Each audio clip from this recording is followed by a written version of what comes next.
On May 28, 2000, an 18-year-old woman named Devin Guzman stood on a beach on the island of St. Croix in the Virgin Islands. She squinted her eyes from the sunlight as a tropical breeze blew lightly through her shoulder-length hair.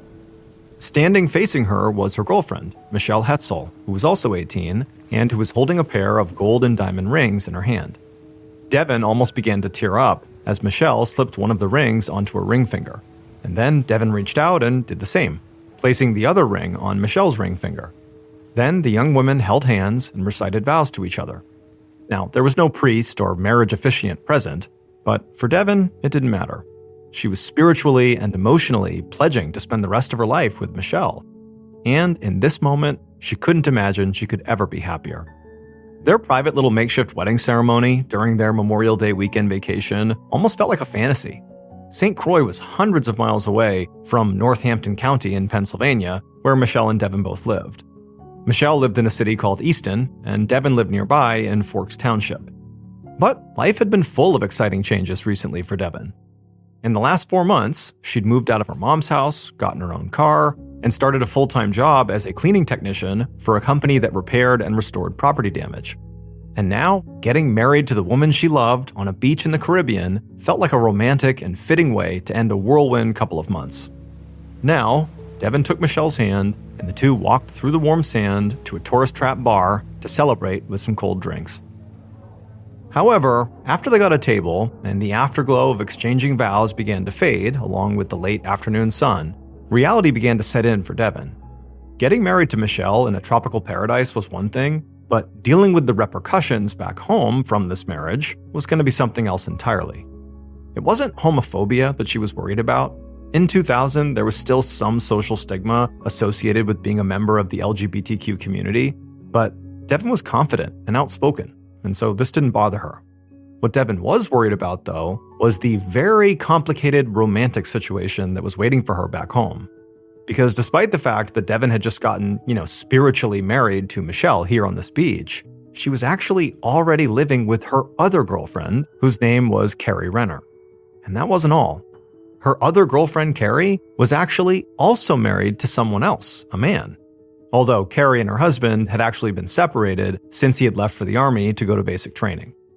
But Devin's relationship with Carrie was a lot different than her relationship with her new spiritual wife, Michelle. Devin and Carrie fought a lot, and their fights often became physical. Sometimes the police would have to come to break them up. Devin looked down at the pager clipped to her waist, and she was actually a little surprised that Carrie had not been paging her nonstop. Devin was planning to break up with Carrie as soon as she got home, and she really was not looking forward to the fight that would almost certainly cause. But she decided that, for right now, she wasn't going to think about any of that. Instead, she looked up and clinked her glass against Michelle's, then took a sip of her cocktail. Later that night, Devin and Michelle were relaxing back in their hotel room. They were preparing to head back home the next day, and they were both sad and kind of stressed that their trip was almost over, because going back home wasn't only going to be complicated for Devin. Michelle also had a difficult set of relationships waiting for her back in Pennsylvania. Just like Devin, Michelle was also married to someone else, a man named Brandon Bloss. Michelle had actually used Brandon's credit card to pay for this St. Croix trip. But, also just like Devin, Michelle was planning on breaking up with Brandon right when they got back home.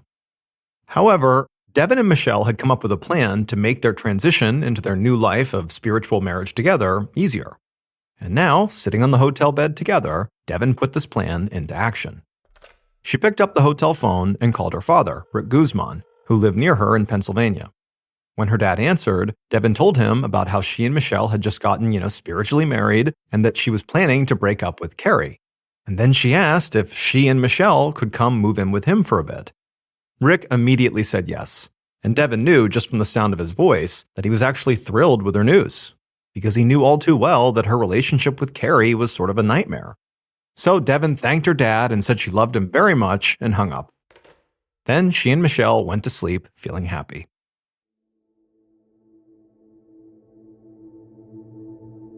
A few weeks later, at around 6:30 p.m. on Thursday, June 14th, Devin and Michelle were hanging out and drinking at Devin's father's house in Pennsylvania, like they often did these days.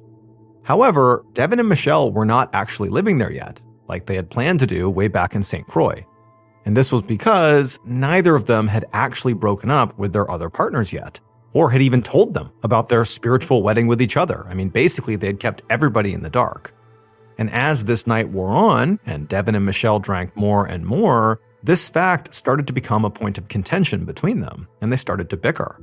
Both of them were mad at the other for not fully committing.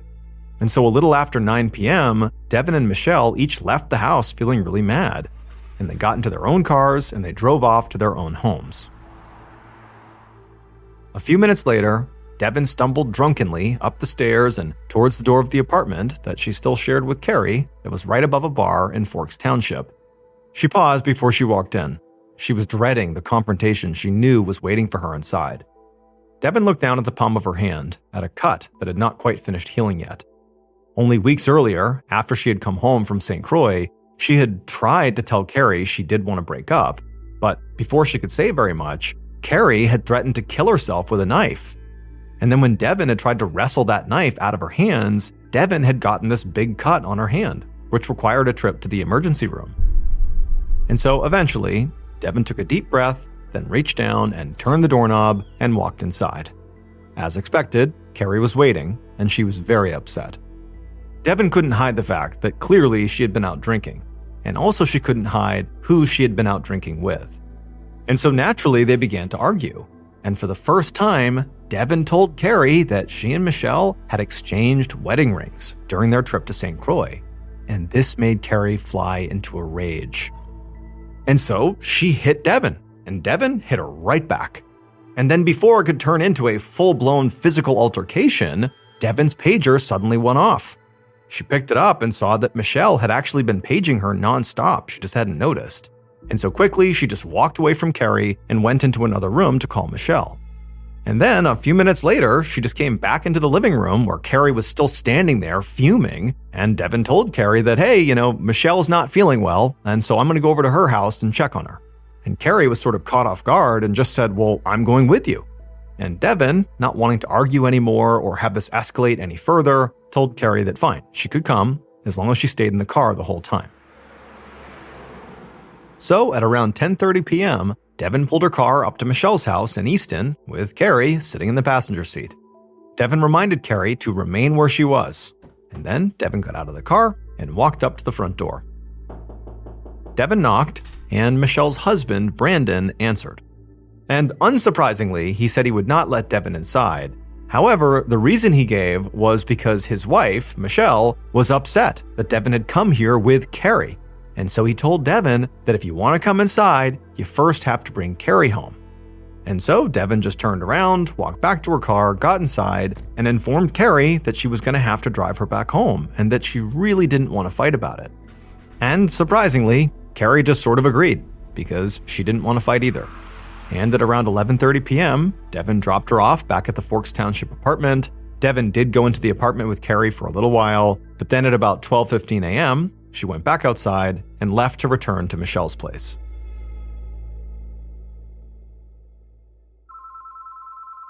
About 30 minutes later, around 12:45 a.m. on that Friday morning, the phone at Devin and Carrie's apartment began to ring. Carrie answered and heard Michelle's voice on the other line. And Michelle sounded really upset. She was demanding to know where Devin was. Carrie told Michelle to slow down here. She said Devin wasn't home because she had gone to your place. And when Michelle heard that, her voice turned frantic. She told Carrie that Devin had not returned to her house that evening, and that she'd been paging Devin over and over again, but Devin still had not called her back. Now, to Carrie, this seemed like classic Devin behavior. Devin had a habit of storming off dramatically and disappearing for a while and not talking to anybody, but she always came back. And so Carrie tried to reassure Michelle that, Devin would turn up soon. However, trying to reassure Michelle only made Michelle mad. Michelle began accusing Carrie of lying and started insisting that Devin must be with Carrie right now, and that Carrie was selfishly keeping Devin from seeing her. Then, very abruptly, Carrie heard Michelle slam the receiver down to hang up the phone. Carrie thought that was going to be the end of it, but about an hour and a half later, at about 2:30 in the morning, there was a loud knock on her door. And when Carrie answered, she found herself face to face with Michelle. And just as Michelle had done over the phone, she once again began to aggressively accuse Carrie of literally hiding Devin in the apartment.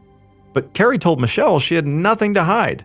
And to prove it, she let Michelle come in and look around for Devin. Carrie figured, once Michelle searched her apartment, she would chill out and realize Carrie was honestly telling the truth here, but Michelle did not chill out.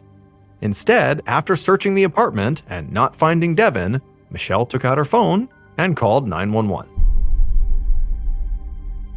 Hours later, still on that Friday morning, Carrie woke up in bed, where she'd finally collapsed after being awake most of the night. The cops had come to her place after Michelle called 911, but they seemed totally uninterested in the fact that Devin could be missing. And since it hadn't been 24 hours since she'd been seen or heard from, they really couldn't even file a missing persons report. Instead, the cops issued what's called an attempt to locate report, which, as far as Carrie could tell, was basically the same thing, but just way less urgent. And before Carrie could even begin to sort out all her thoughts, there was another knock on her door.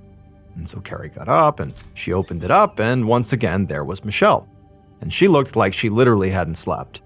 And then she would say that, yep, she'd been up all night and all morning just calling Devin's pager over and over again and just not getting an answer. Carrie rubbed her eyes and told Michelle to please calm down, that she was just making herself crazy here.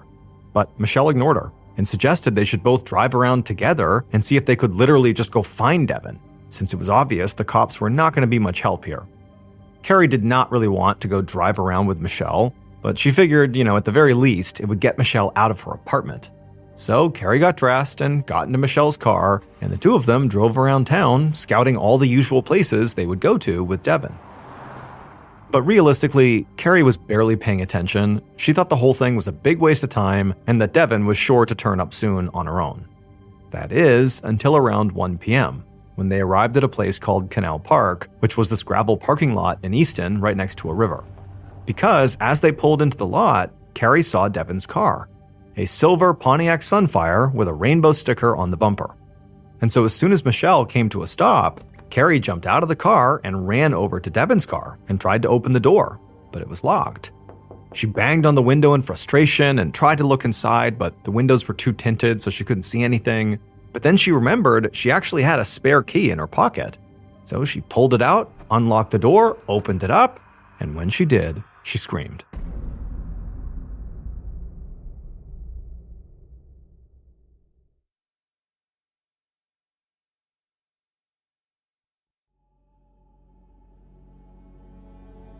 A half an hour later, Detective Barry Golozeski of the Easton Police Department stepped out of his cruiser at Canal Park. As he slipped under the yellow police tape that cordoned off the area, Golozeski mentally ran through what dispatch had told him. 2 women had discovered the body of their friend, another young woman named Devin Guzman. He looked over and saw 2 crying women in the park, and figured those must be the 2 women who found the body. Golozeski just shook his head. Easton was not the kind of place where you would expect to find a dead teenager in a parking lot. Nonetheless, he walked over to the car to get a look for himself, peering in through the open rear door. Devin's body was curled up on the back seat, facing the rear of the car and covered by a green jacket. He slipped on a pair of disposable gloves and went in for a closer look. He peeled back the jacket, and right away he saw a gaping wound on the front of Devin's neck. But he noticed right away that there was very little blood for such a major injury. And her clothes weren't covered in blood either, which is what he would have expected. Instead, he just saw dirt and grass stains. He scanned the interior of the car and saw that it too was pretty clean, although one of the floor mats was missing. But the strangest detail was what Devin had clenched in her hand. She was holding a kitchen knife. Something about this didn't sit right to Golozeski. The knife in Devin's hand seemed to suggest she might have cut her own throat, but slitting your throat was a horrible way to die. Besides, there was almost no blood, barely any in the car and none on the knife. So to Golozeski, he felt like this was not a suicide. This was a murder staged to look like a suicide. Just then, the coroner's car pulled into the gravel lot, signaling to the detective that it was time for him to get a move on. Golozeski grabbed a cop standing nearby and told him to have both Devin's car and the car her friends had been driving when they found her impounded immediately. Devin's car for obvious reasons, but the friend's car as well, because the women had driven it so close to the crime scene. Then Goloszewski walked over to the two hysterical friends of his victim and told them he would give them a ride to the police station to get their statements. Around 3 p.m. that afternoon, Goloszewski walked into an interview room at Easton Police Headquarters and sat down across from Carrie, who had been crying so much that her eyes were red and bloodshot and her voice was hoarse. Goloszewski started with the basics, asking Carrie how long she'd been friends with Devin. Now, in a homicide investigation, Goloszewski knew that everyone connected to the victim starts off as a suspect. But neither Carrie nor the other friend, Michelle, seemed particularly suspicious, at least to him so far. That was until Carrie started talking. Because right away, she explained to Goloszewski that she and Devin were not just friends, they were actually in a relationship together. Although she admitted she was also technically married to somebody else too. And Carrie didn't stop there. She told Goloszewski that Michelle, the other friend who had been there when they found the body, was also in a relationship with Devin, but like Carrie, Michelle was also married to someone else, another man, and she was living with him. Goloszewski could barely keep this straight, but he also just couldn't believe what he was hearing. In the first 5 minutes of his interview, he already had a list of 4 people: Carrie, her husband, Michelle, and Michelle's husband, who were all romantically linked to the victim. The potential for jealous rivalries here was through the roof, and so they were definitely all suspects. And so they were all going to need an alibi. So Goloszewski told Carrie to slow down and asked her about the last time she had seen Devin. Carrie took a deep, calming breath, then she said that she and Devin had been fighting recently, because Carrie was really upset about Devin's ongoing relationship with Michelle. She said that Michelle and Devin had recently gone to St. Croix together, and it just really upset Carrie. Goloszewski nodded, but inside he was thinking this is sort of like textbook jealous rivalry here. However, Carrie went on to say that their most recent fight had not been as bad as some of their other fights. She admitted that on other occasions when they got into fights, that she and Devin would get physical. But most recently, she said their fight had just been them yelling at each other. And then, after this heated argument, Carrie said she had actually gone with Devin to Michelle's house, where Michelle's husband had told Devin to take Carrie back home again. And so Carrie said Devin came back to the car and did drive her back to the apartment, and she got dropped off at about 11:30 p.m., and then Devin left again a little while later to presumably go back to Michelle's. But apparently she hadn't made it there, because Michelle had called, asking Carrie, where is Devin? And she said, I thought she was with you. When Carrie finished, Goloszewski just sat there, trying to make sense of this very complicated story she had just told him. Of all the romantic partners in Devin's life, it seemed to Goloszewski that Carrie was, physically at least, the closest to her, given that they lived together. And so that put her pretty high up on the suspect list. But on the other hand, she was being extremely candid about the ugly side of their relationship, which made him think, she might not be trying to hide anything. After Goloszewski wrapped up the interview, he told Carrie she could go. Then Goloszewski walked out of the room, wondering what more his victim's other girlfriend could possibly have to say.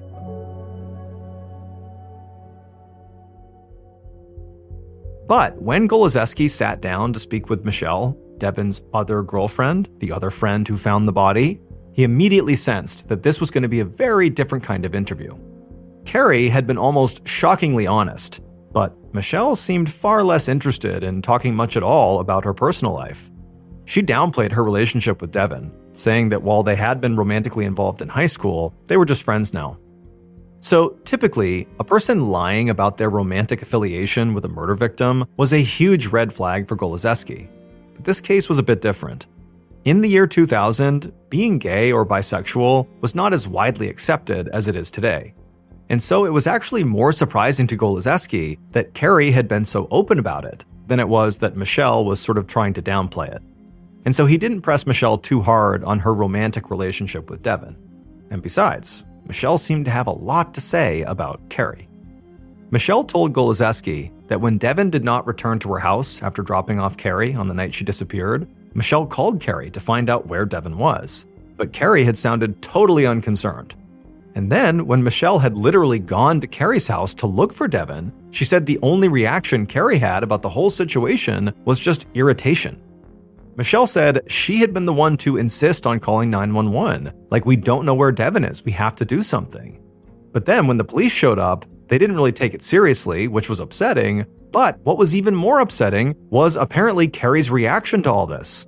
Michelle told Goloszewski that Carrie basically didn't care and had even tried to talk Michelle out of calling the police in the first place, like she just didn't seem to care about Devin. After that, Michelle asked Goloszewski if Carrie had told him about the fight where Carrie had stabbed Devin in the hand. And Goloszewski just shook his head and said no. And so she told Goloszewski everything Devin had told her about that particular incident. And then at the end of telling the story, she told the detective that really that ordeal kind of summed up Devin and Carrie's relationship. And all of this did make Goloszewski more suspicious of Carrie, but then again, this whole four-way romantic relationship just generally seemed highly suspicious to Goloszewski. It was hard to try to sort out which of Devin's married girlfriends was lying about what and why. After wrapping up with Michelle, Goloszewski had just one more interview to conduct that afternoon, and that was actually speaking to Michelle's husband, Brandon Bloss. Some uniformed officers had gone to Michelle's house while Goloszewski was talking to Carrie and Michelle and brought Brandon in. And so after leaving Michelle, Goloszewski went to find Brandon. At this point, he didn't know what to expect.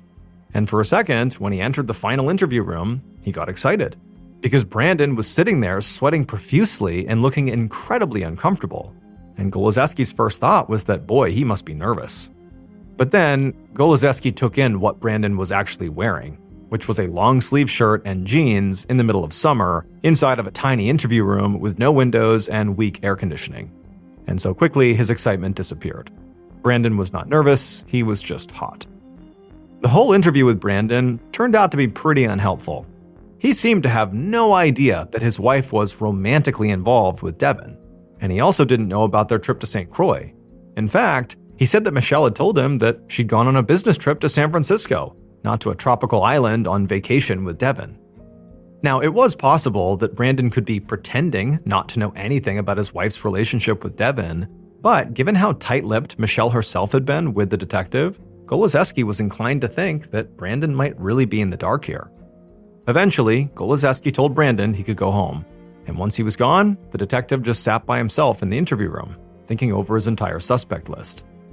He had already ruled out Carrie's estranged husband pretty much as soon as he had run his name through the system, because what he found is he was in the military and living 250 miles away on a base in New York. And Michelle's husband, Brandon, didn't seem very promising either, since he appeared to be basically clueless about his wife's romantic dynamic. However, Carrie and Michelle, on the other hand, seemed like real possibilities. So, Goloszewski wrote out 2 applications for search warrants, one for the apartment Carrie shared with Devin, and one for the home where Michelle lived with Brandon. Goloszewski was pretty sure Devin had not been killed where her body was found, and he figured with one of these searches, he'd find the real murder scene.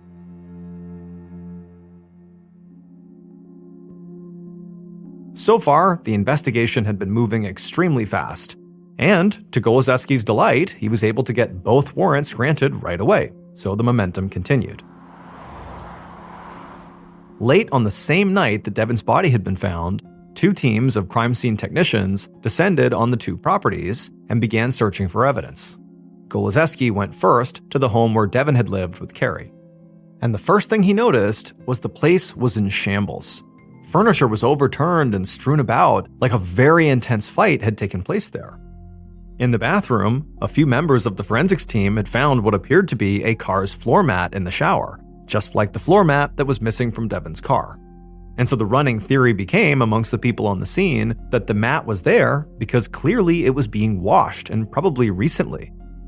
And so Goloszewski watched as someone from forensics sprayed the shower floor beneath the mat with luminol, a chemical compound used by law enforcement to detect blood.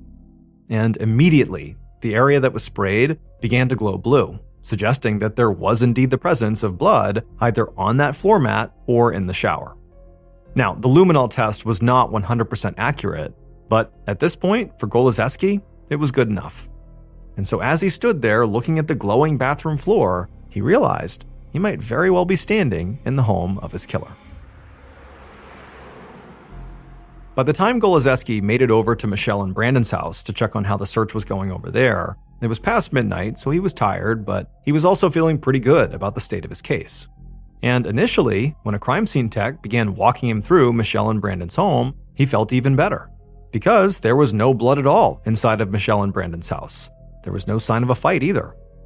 But then, the crime scene tech told Goloszewski that they had found some blood with the luminol test out in the backyard, on a pool cover and on the nozzle of a hose. Goloszewski frowned. Until this moment, he had felt lucky to have found blood in one suspect's home. Now he had blood in both the homes where all his suspects lived, making this thing even more confusing. Now, he was fairly certain that Carrie, Michelle, and Brandon had not all worked together to kill Devin, and even if they had, they wouldn't result in two separate murder scenes miles apart. Goloszewski checked his watch, and he saw that at this point, he'd been awake for almost 24 hours. And so he decided to let the crime scene unit finish processing both homes and go get some sleep. He'd come back fresh in the morning, and hopefully then, things would look clearer.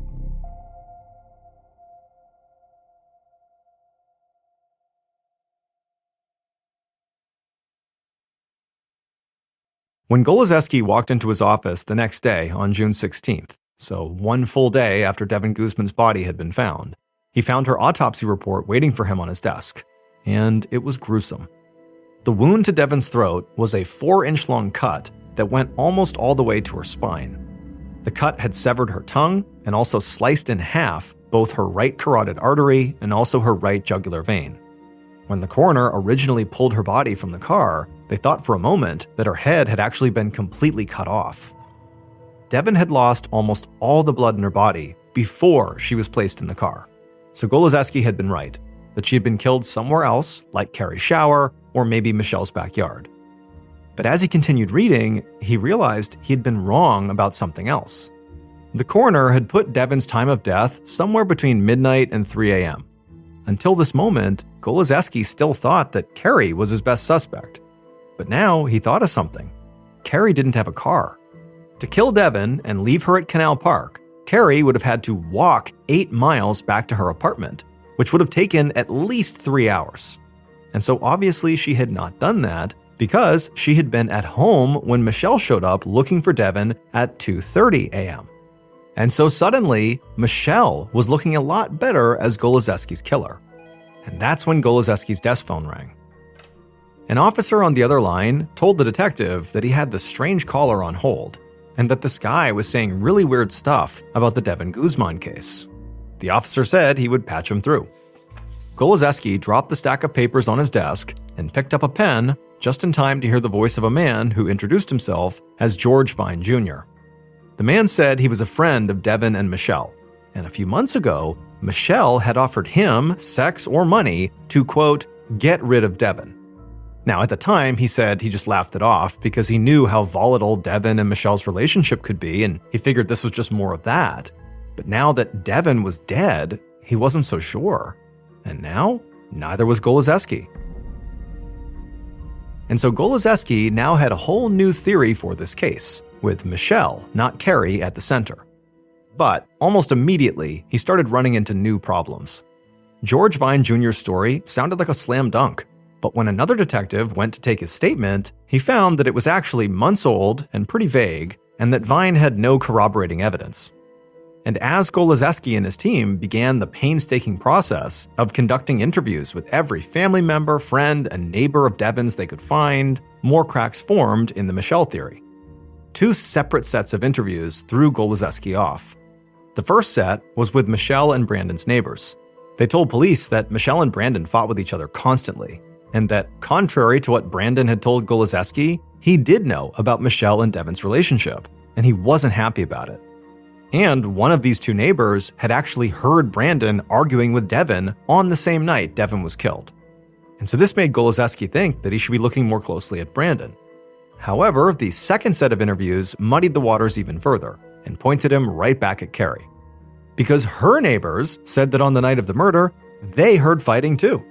Now, Goloszewski already knew that Carrie and Devin had fought because Carrie herself had told him this, but Carrie had claimed that the last time she saw Devin was at about 12:15 a.m. when Devin left to head to Michelle's. Her neighbors, though, said differently. One woman said after hearing this fight, she had walked past their apartment at about 1:30 a.m., and she saw that the front door was open. And inside, she said that she could see this woman laying on a couch wearing a green jacket. This was obviously significant because when Devon's body was found, she was being covered by a green jacket. If what this woman said was true, it meant Carrie lied about when Devon left her apartment. The final complicating piece of evidence arrived late that afternoon. The crime scene techs had tested the blood found at both Carrie and Devon's apartment and Michelle and Brandon's apartment. The blood that was found in Michelle and Brandon's yard couldn't be matched to anyone because it was too diluted. But the blood in Carrie's shower was a match for Devon. Less than 1 week into his murder case, Goloszewski now had 3 suspects. They all had motive and opportunity, and they had all lied to him.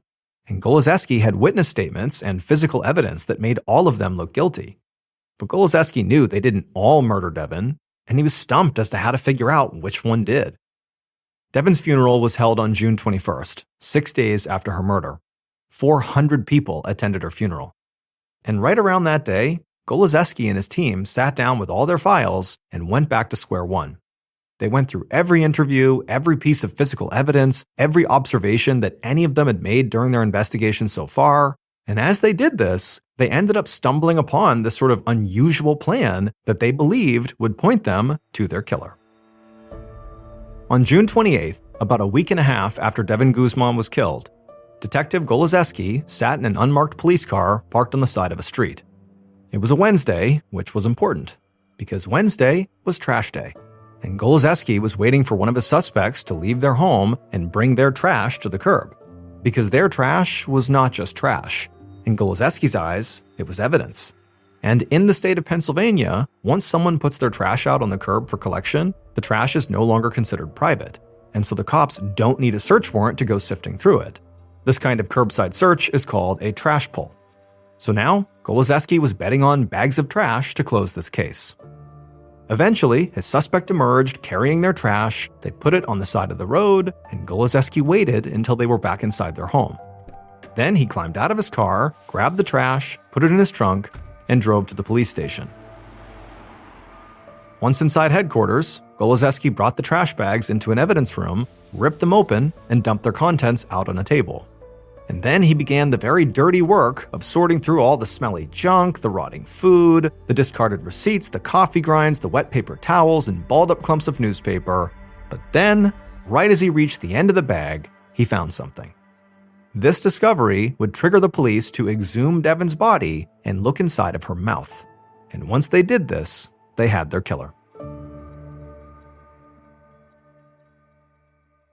Based on evidence collected by the Easton Police Department over the course of a nearly 2-month investigation, this is a reconstruction of what authorities believe happened to Devon Guzman in the early hours of June 15, 2000.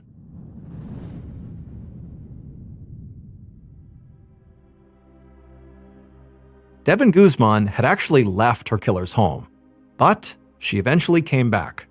And when the killer saw her, all the rage they'd been feeling for weeks exploded, and the killer lunged at Devon.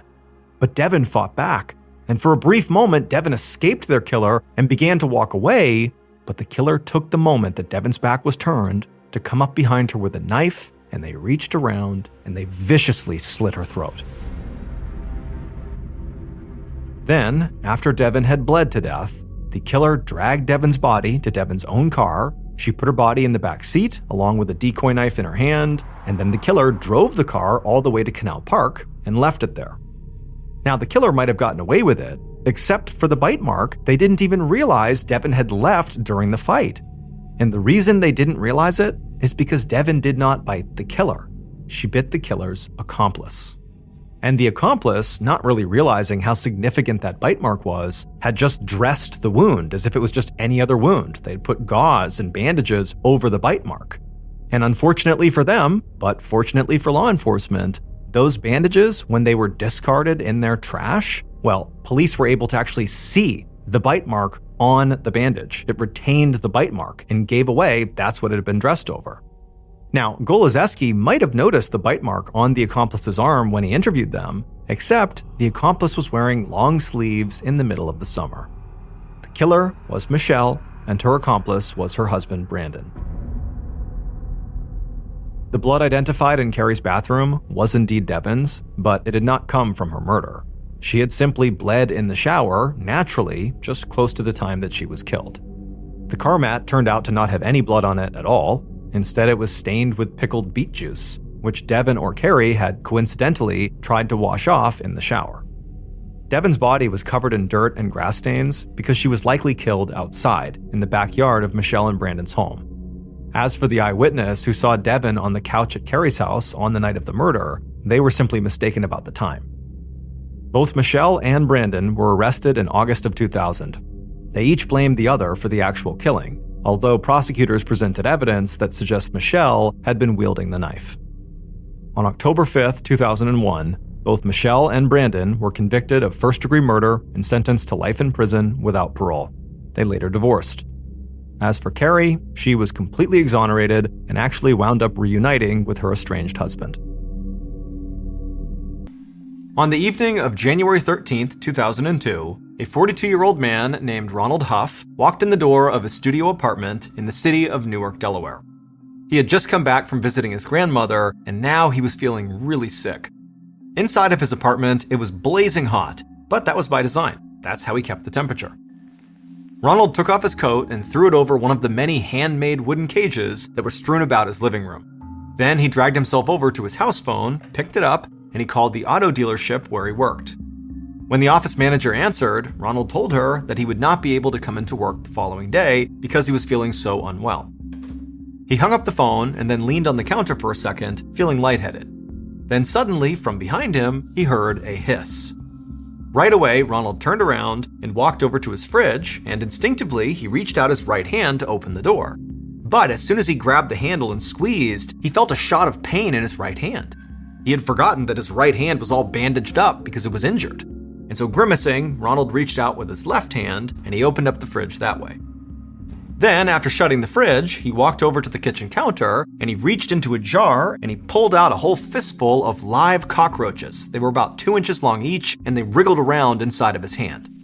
He threw the cockroaches onto the ground, and then watched as they scattered. Now that Ronald's chores were finished, he decided he would just go lay down, because again, he's feeling horrible. But as he walked across the kitchen towards his bedroom, that dizziness he was feeling earlier came back, and suddenly it was like the whole world was spinning around him and he could barely stay on his feet. He kept trying to walk towards his bedroom, but he just couldn't do it, and eventually he stumbled and began to fall. Ronald lurched sideways and blindly stumbled to the right, trying to catch himself, and the first thing he touched with his outstretched arm was the door to his apartment. And so he grabbed it and he tried to stay on his feet, but he couldn't, and so he turned his body around and pressed his back up against the door to steady himself. But he was just so woozy and weak that eventually he just kind of slouched down to the ground, back against the door, feet out in front of him. Slowly, he let his eyes close. As Ronald passed out, all he could hear were the sounds of roaches scurrying and chicken bones crunching.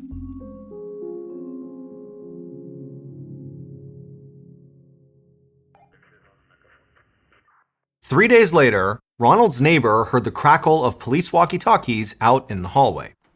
He opened his door and he saw 2 police officers and the superintendent of their building standing in front of Ronald's door. So this neighbor liked Ronald and knew him to be a nice, quiet guy, and so he couldn't imagine why police would be at his door. But then he thought about it, and he actually hadn't seen Ronald in several days. The neighbor watched as the police officers knocked on Ronald's door, waiting for Ronald to come out, but the door never opened. And after a few minutes of knocking, the police finally stepped back from the door and gestured for the superintendent to step forward and use his key to open the door. And then after the superintendent had done that, the neighbor watched as the police officers tried to open the door, but couldn't. It was like there was something really heavy blocking the door from opening. Finally, both police officers leaned hard enough on the door that they got it to open up just a little bit. The neighbor watched as the officers stuck their heads into the apartment and then jumped back with their hands on their guns. Then one of the cops grabbed their radio and began frantically talking into it, and then the neighbor watched as the officers and the superintendent quickly walked down the hallway out of sight, leaving Ronald's apartment door partially open. And as the neighbor heard the sound of sirens wailing outside, he took a cautious step into the hallway and realized he could actually see into Ronald's apartment through the open door. And what he saw inside of there was so horrifying that for a second, the neighbor just froze. And then a second later, he backed into his own apartment and slammed the door behind him. Hours later, this neighbor could not get the image of what he had seen in Ronald's apartment out of his head. So he grabbed a piece of paper and just began sketching the bizarre scene. It would turn out Ronald had a secret. And on the evening of January 13th, 2002, right after Ronald had called in sick to his work, that secret killed him. On the floor is Ronald's dead body. His face, his ears, his hands, and his internal organs had all been eaten. And surrounding Ronald were the giant monitor lizards that he was secretly keeping as pets. He had 7 of them, which he fed roaches and raw chicken and allowed to just free roam his apartment. They ranged in size from 2 feet to 6 feet long. These are massive lizards. And unfortunately for Ronald, not only are monitor lizards carnivores, but also their mouths are filled with deadly bacteria. The reason Ronald's hand was bandaged up, his right hand, is because one of his lizards a week prior to his death had bit his hand, and the bacteria had given him this horrible staph infection. And it was that staph infection a week later that very likely caused him to pass out inside of his apartment. And then after that, he was eaten by the lizards. Now, it's assumed he died from the staph infection and then was consumed. However, the autopsy couldn't prove that, and so it is possible he may have been still alive when they began to eat him. After Robert's death, his lizards were taken from his apartment and placed in the Catoctin Wildlife Preserve and Zoo in Thurmont, Maryland.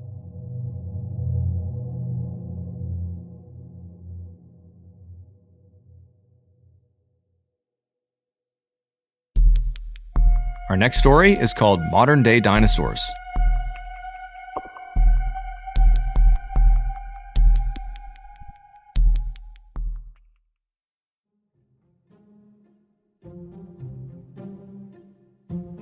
Off the coast of mainland Southeast Asia in the Indian and Pacific Oceans lies Indonesia, which is the world's largest archipelago.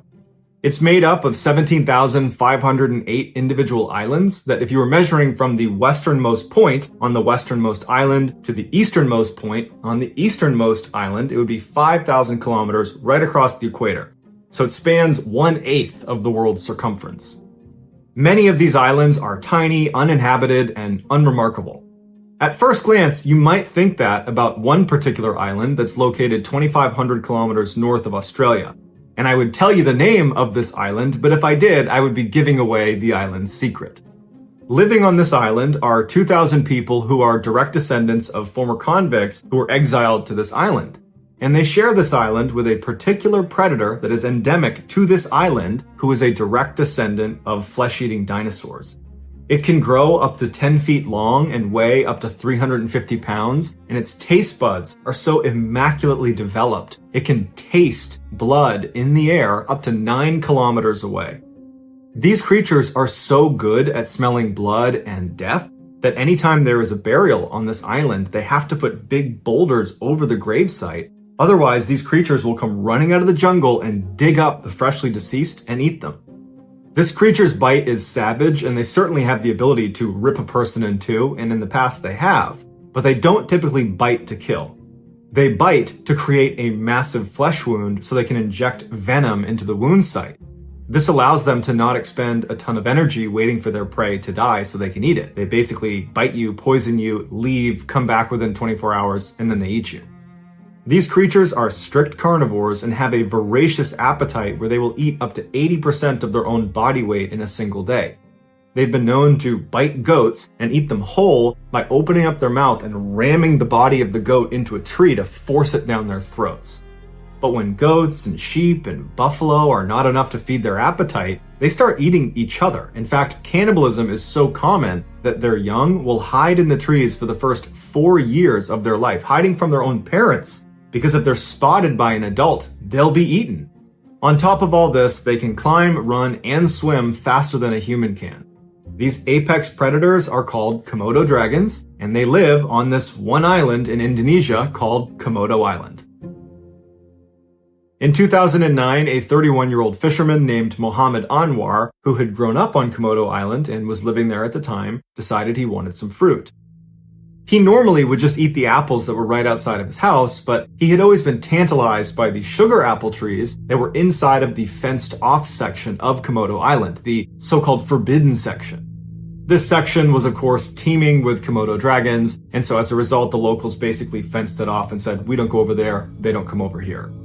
But Mohammed had always wanted those sugar apples. He'd grown up here, and he never got to have one. And so this day, for whatever reason, he decided, today's the day I'm going to get one. And so he goes over to the fence and he's looking out, and there's some fairly tall grass, so he can't see what's on the immediate other side of this fence, but it's pretty open, and he can see the trees. They're a little bit off in the distance. And so after looking around and feeling like the coast was clear, he hopped the fence and he ran out to the sugar apple tree. Mohammed's neighbor, Teresa Tawa, was outside and happened to look over at Mohammed right as he hopped the fence into the forbidden section. And so she ran over to the fence and yelled to him to come back, but he didn't hear her. And so she's standing at the fence looking out, scanning herself to see if there's any Komodo dragons out there, and she didn't see any. And so she turns her attention to Mohammed, and she's watching him, hoping that he just gets the apples and comes back without incident. And as she's watching, she sees he's reaching out and extending his arm just far enough. He wants to get one more apple, and he loses his footing and he falls to the ground. From her perspective, she couldn't see Mohammed on the ground because the tall grass obscured him. So she didn't know if he's laying there unconscious or if he's just rolling around and he's in pain and he's about to stand up. And so she's just looking anxiously, hoping he stands up soon. And then she hears the sound of two Komodo dragons running through the tall grass. She can see the grass moving as these two massive creatures are running and grunting at full speed towards Mohammed. Mohammed, when he fell, he had cut himself, and they smelled his blood and they charged over, and Teresa could only scream and yell for help as these two Komodo dragons ate Mohammed. The authorities were able to get out there pretty quickly, and they were able to get the Komodo dragons off before they actually consumed him, but he was already dead. Today, you can actually go to Komodo Island as a tourist, but it costs you $1,000 to get a membership fee, and then once you get there, you're only allowed to be in a couple different sections that are totally regulated, and you're really not anywhere near the Komodo dragons because it really is extremely dangerous.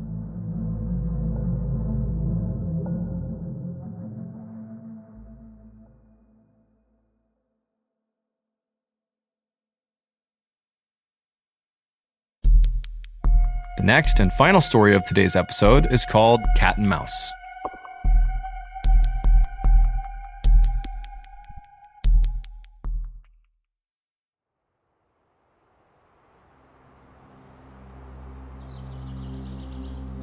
On the afternoon of December 6th, 1997, a man named Yuri Trush drew his rifle and crept silently through a remote forest in eastern Russia as he and his team of 3 other armed men and his dog followed this trail of pink snow. All of the men and the dog were on very high alert because they knew someone or something was out in these woods watching them.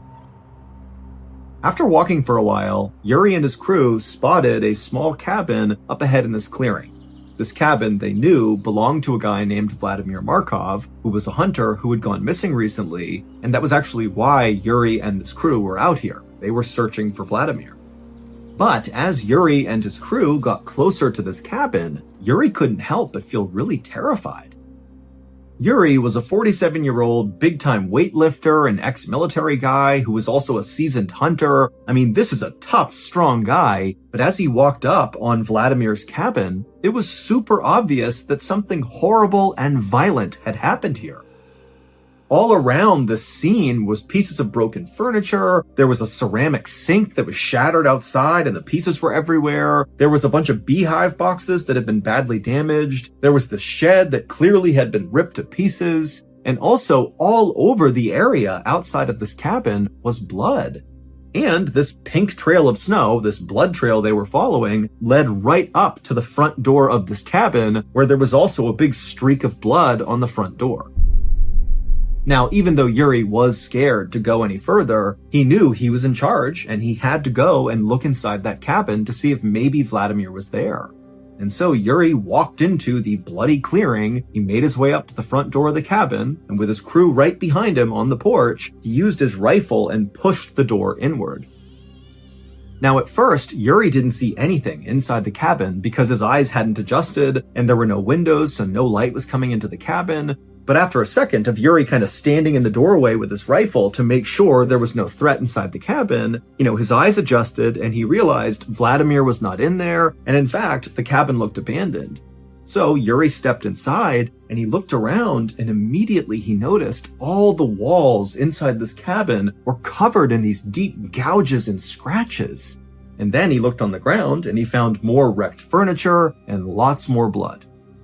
But in a weird way, this actually gave Yuri some hope that maybe Vladimir was alive. He might be badly hurt, but if he's not here, he must be somewhere. And so Yuri turned around and he walked out of the cabin, and right as he stepped onto the snow with his men and his dog right behind him, 3 things happened practically all at once. The first thing was Yuri's dog began whining uncontrollably and running in circles. And number 2, there were all these crows in the trees nearby that just all at once suddenly flew into the sky and disappeared. And the third thing was this unbelievably loud growling sound that seemed to be coming from somewhere really far away and also somewhere really close. It was like the forest itself was growling. 5 days earlier, on December 1st, the soon-to-be missing hunter, Vladimir Markov, decided to give up on another unsuccessful hunt, and he slung his rifle over his shoulders and he lit a cigarette under his big bushy mustache, and he and his 3 dogs turned around and began the slow walk back to their small cabin in the middle of the woods. Vladimir was really frustrated because he'd been staying in this cabin in the woods, away from his wife, away from his family, to try to hunt some game and bring some meat back, but so far, he hadn't caught anything. But as his 3 dogs kind of rounded a corner in this forest, he spotted something up ahead that was like an answer to his prayers. He saw there was a dead boar just lying out in the middle of the forest, and it was in this big pool of blood, and there was still steam coming off of the body, which meant this was a fresh kill. And so Vladimir raised his rifle in case whatever had killed this animal was nearby, but when he didn't see anything, he just went with his dogs over to the carcass, and he pulled out a hatchet, and he cut off 2 big haunches of meat from this boar. Now, Vladimir knew it was totally in bad form to steal another potential hunter's kill, although he didn't know if a hunter had killed this boar or if another animal had killed this boar, but he still felt bad about what he was doing. However, Vladimir was desperate. He didn't have any meat, and here it was, so he took the opportunity. After Vladimir had wrapped up this meat and put it in his bag, he and his 3 dogs jogged the last few miles back to the cabin, and when they got there, it was basically pitch black outside. Now, Vladimir was not scared of the forest at night, but he knew there were predators out here at night, so he needed to act quickly. So he rushed over to his small shed that was right outside of his cabin, and he put the boar meat inside, shut the door, and locked it, and then he turned to go into his cabin to retire for the night. But after taking only a couple of steps towards his cabin, he realized his 3 dogs had not followed him. And so he turned around and he saw the 3 dogs were totally on edge, looking out beyond the shed where he had just put the meat. They were kind of looking out into the dark forest. Now remember, he's all alone in the middle of the woods here. It's nighttime, there's no visibility. And so Vladimir grabbed his flashlight and he shined it kind of roughly in the direction that the dogs were looking, like they had seen something. And he's shining his light, but all he sees are just dark trees and nothingness. There was nothing there. Vladimir did his best not to panic, but he couldn't help but feel like there was a predator nearby and his dogs had picked up on it, and so he just wanted to get inside the cabin and shut and lock the door as quickly as possible. And so he began backing up towards the door of his cabin while calling his dogs towards him, and 2 of the dogs followed. But a 3rd dog just stayed where she was and continued to kind of whine and growl and look out away from the cabin in this direction that all the dogs were looking. But eventually, this dog just took off running into the forest. Vladimir, who loved his dogs, screamed and screamed for this dog to come back, but the dog didn't. And so Vladimir just stood there with his 2 dogs in front of his cabin door, listening to the bark of this 3rd dog getting farther and farther away into the woods. And then suddenly, Vladimir heard his dog start to whimper. And then it was like the forest erupted with the loudest growl he had ever heard in his life. And then there was silence. Vladimir was horrified and just instinctively grabbed the 2 other dogs and stumbled into his cabin and shut and locked the door behind him. Now, Vladimir adored his 3 dogs. Those were his closest friends in the world, and all he wanted to do was run out there and save that third dog. But just based on how loud that growl was, he knew whatever was out there would kill him. And so this was a suicide mission if he went out there, and so he decided he would just stay put with the two dogs, and he just hoped that his third dog somehow survived its encounter with whatever was out there. But after sitting in his cabin for only a couple of minutes, kind of consoling his two other dogs, Vladimir heard more activity outside of his cabin. He heard what sounded like wood splintering and breaking. Now, there were no windows in Vladimir's cabin. However, he had drilled a couple of holes, very small holes, in each of the walls of the cabin so he could look out and use them as hunting blinds. And so Vladimir ran to the hole that looked out the front of his cabin towards where his shed was and where this wood breaking sound was coming from. And when he looked out through this hole, remember, it's the middle of the night, there's no lights outside, so he couldn't really see anything. But even in the darkness, when he looked kind of roughly in the direction of the shed where the boar meat was, he could clearly see this huge, shadowy creature moving around really violently, like its body was jerking in different directions. And it was obvious to Vlad that whatever this creature was, it was ripping his shed to pieces, breaking all the wood apart, probably to get in and get the boar meat. And that's when it dawned on Vladimir that whatever this creature was, it very likely was the creature that killed the boar that he stole, and now this creature was back to reclaim its meat. And so as Vladimir realized that, he just hoped that whatever this creature was, once it had its boar meat back, that it would just leave and not come after him. However, after this creature had totally decimated the shed, and so by default had clearly reached the boar meat inside, the creature didn't leave. It just sat down and stared in the direction of Vladimir and the cabin. And for several hours, Vladimir just continued to stare out this hunting blind hole at this shadow creature that was not moving. And after a while, Vladimir got tired. The creature wasn't moving, it's the middle of the night, he'd been really busy all day. And so at some point, Vladimir and his two dogs kind of dozed off. And when they woke up a couple hours later, when it was still dark outside, Vladimir looked out the hole again, and he saw the creature was actually now gone.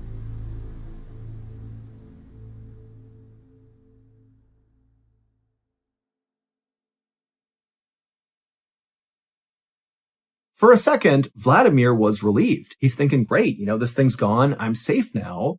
But just to make sure, he wanted to go to the other holes he had drilled in the walls of his cabin to look out in all four directions and make sure this creature really was gone. So he stood up and he walked over to one side, he looked out that hole, and all he saw was dark forest, nothing there.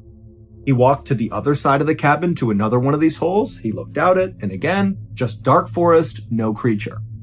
Then he goes to the back of his cabin and looks out that hole, and this time, again, he does see just dark forest, but then suddenly something slammed into the wall that he's looking through, and then just as suddenly as this huge collision has happened, as Vladimir is kind of still looking out the hole, this massive yellow eye suddenly lowers down and looks right back through the hole right at Vladimir. It was the shadowy creature that had broken into the shed, and it had never left. And this creature, after quickly looking at Vladimir through the hole, it backed up a little bit, exposing its entire face to Vladimir. And Vladimir, who's so scared he can't move, he's just looking out the hole the whole time, he sees this enormous face with all this fur that's covered in blood. It's got these enormous teeth, and its mouth is open, and it's staring right at him like it wants to jump on him and kill him. And then this creature winds up and swipes at the hole and literally rips a bunch of wood off the side of the cabin. And reflexively, Vladimir just grabs his rifle, raises it, and fires a shot through the hole at this creature. And the creature whimpers, turns around, and runs off. Vladimir would stay up the rest of the night, anxiously looking through each of the holes around his cabin, just anticipating this horrible thing to come right back and try to attack him again. But eventually the sun came up and the creature did not come back. And so Vladimir was thinking, okay, now I'm safe. I can go outside and kind of figure out what's happened here and figure out my next move.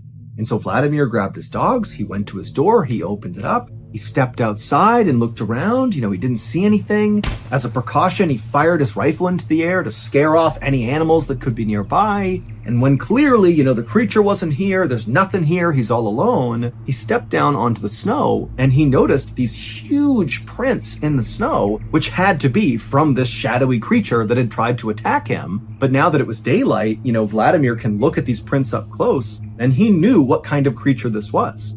This was a Siberian tiger. And this was an enormous Siberian tiger. But that was not the most terrifying part of this discovery. Instead, it was what Vladimir saw these prints doing. These prints circled around the cabin over and over and over again, which meant the night before, after Vladimir fell asleep, this tiger had come up and basically begun stalking him and his 2 dogs. It must have known they were in the cabin. And then at some point, maybe the tiger saw Vladimir's eye inside of that little hole he was looking through, and the tiger tried to pounce. But Vladimir's thinking to himself, something's wrong with this Siberian tiger. While Siberian tigers are certainly dangerous to people, they are not known for actively hunting people. That's not something they do. But based on these prints, and just generally based on what Vladimir saw the night before, it seemed very likely that this Siberian tiger was actively stalking Vladimir. But even though Vladimir was totally terrified by this point, the only thought really going through his mind at this point was going out and trying to find his missing 3rd dog. He knew the chances of his dog still being alive were slim, but he had to go look. However, he knew he would need backup in case he ran into this Siberian tiger. So Vladimir put his 2 dogs on leashes, and then with them in hand, he began running towards his neighbor's house. It would take Vladimir and his dogs about 1 hour to run the 4 miles to his neighbor's cabin, and when he got there, he knocked, and his neighbor, whose name was Ivan, he opened the door, and Vladimir practically ran Ivan over, just trying to get inside of his cabin to safety. And then once Vladimir was inside, and Ivan had shut the door, and he's looking at Vladimir, and then Vladimir just kind of vomited out all the stuff that had happened over the past 12 to 24 hours.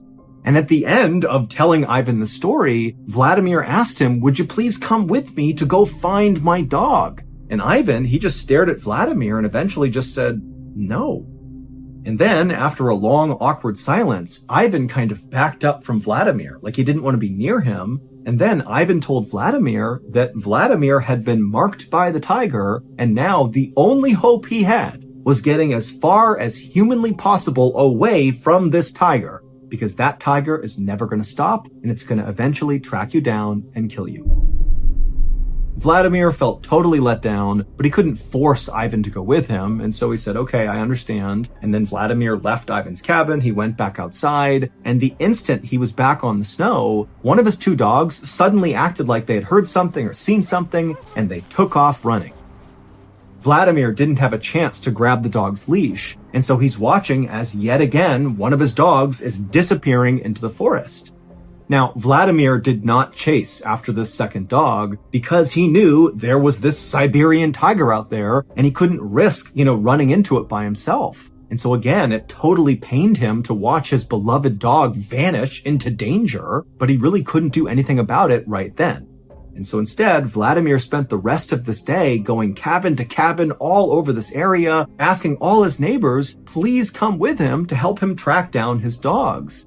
But each of the people he spoke to just said no for the same reasons Ivan did. They said, "Vlad, you have been marked by the tiger. I'm not going out there with you." And so finally, as darkness began to fall, Vladimir and his 1 remaining dog just gave up trying to get help, and they turned around and began walking back towards their cabin.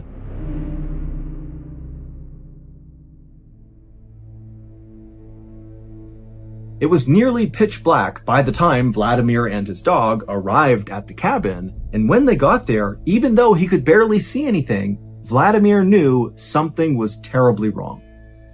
Vladimir's outdoor sink, which sat right outside of his cabin, was broken to pieces, like something had smashed it, and then also all of his beekeeping boxes had been broken apart, and there were obvious teeth marks all over it. Now, these 2 things had not happened when he had left that morning to try to go get help, which meant, very likely, the Siberian tiger had come back and done this damage, and very likely was still in the area. And so all Vladimir's thinking is, I have to get in my cabin as fast as possible and shut and lock that door. And so Vladimir grabbed his last dog, and very carefully he maneuvered his way through all the wreckage. He went up to his front door, and as he's about to open it up, he hears whimpering. And it sounds like one of his dogs who's gone missing, and the whimpering is coming from inside of his cabin. And so without any hesitation, Vladimir flung the door the rest of the way open, and he looked inside, and he couldn't see anything at first, but then he noticed there was this kind of pile of broken up furniture from the day before, and the whimpering appeared to be coming from underneath it. And so Vladimir rushed over and he began moving the furniture out of the way, and sure enough, underneath it, he finds one of his missing dogs who's been very badly hurt, but who is still alive and who is whimpering. And so Vladimir, he's so happy that one of his dogs is okay, and he grabs his dog. But unfortunately for Vladimir, this was a trap. Now, we don't know this for sure, but the leading theory is this Siberian tiger actually set this trap on purpose to catch Vladimir. It's believed that this tiger wounded the dog so the dog would begin to whimper, luring Vladimir out, at which point the tiger could pounce.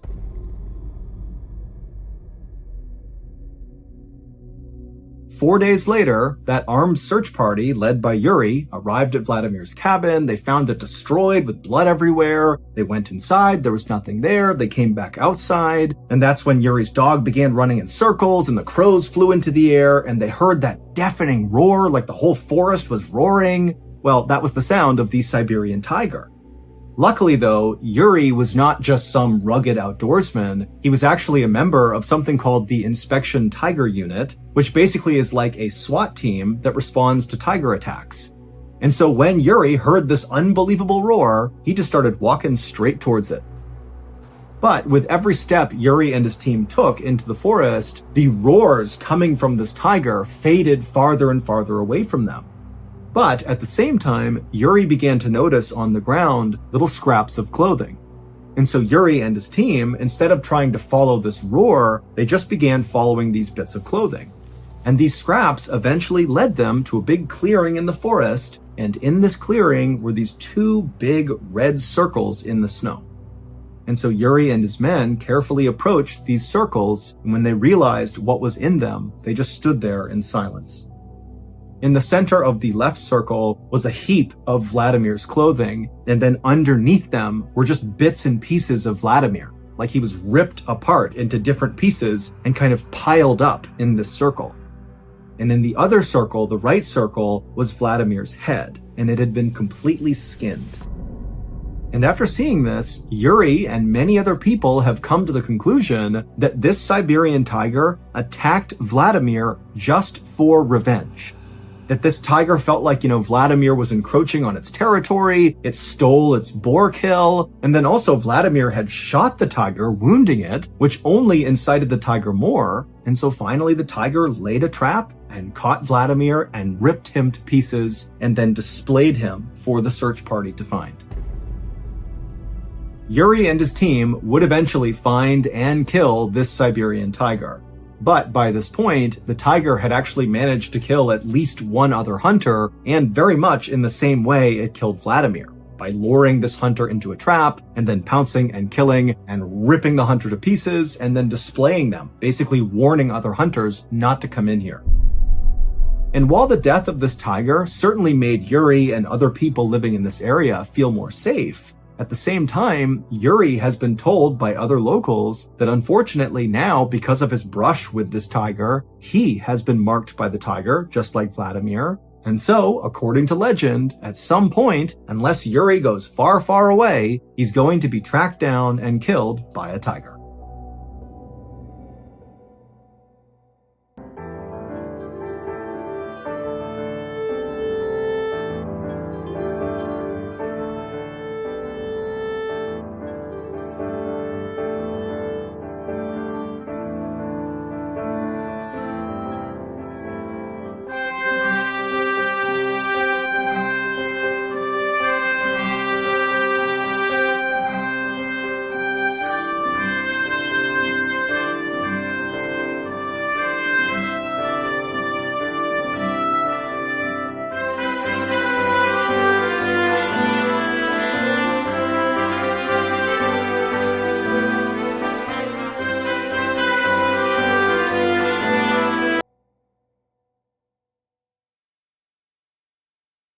A quick note about our stories: they are all based on true events, but we sometimes use pseudonyms to protect the people involved, and some details are fictionalized for dramatic purposes. The Mr. Ballin podcast, Strange, Dark, and Mysterious Stories, is hosted and executive produced by me, Mr. Ballin. Our head of writing is Evan Allen. Our head of production is Zach Levitt. Produced by Jeremy Bone. Research and fact-checking by Shelley Shue, Samantha Van Hoos, Evan Beamer, Abigail Shumway, and Camille Callahan. Research and fact-checking supervision by Stephen Ear. Audio editing and post-produced by Whit Lacasio and Cole Lacasio. Additional audio editing by Jordan Stidham. Mixed and mastered by Brendan Kane. Production coordination by Samantha Collins. Production support by Antonio Manata and Delana Corley. Artwork by Jessica Clogston-Kiner. Theme song called Something Wicked by Ross Bugden. Thank you for listening to the Mr. Ballin podcast. If you enjoyed today's story and you're looking for more bone-chilling content,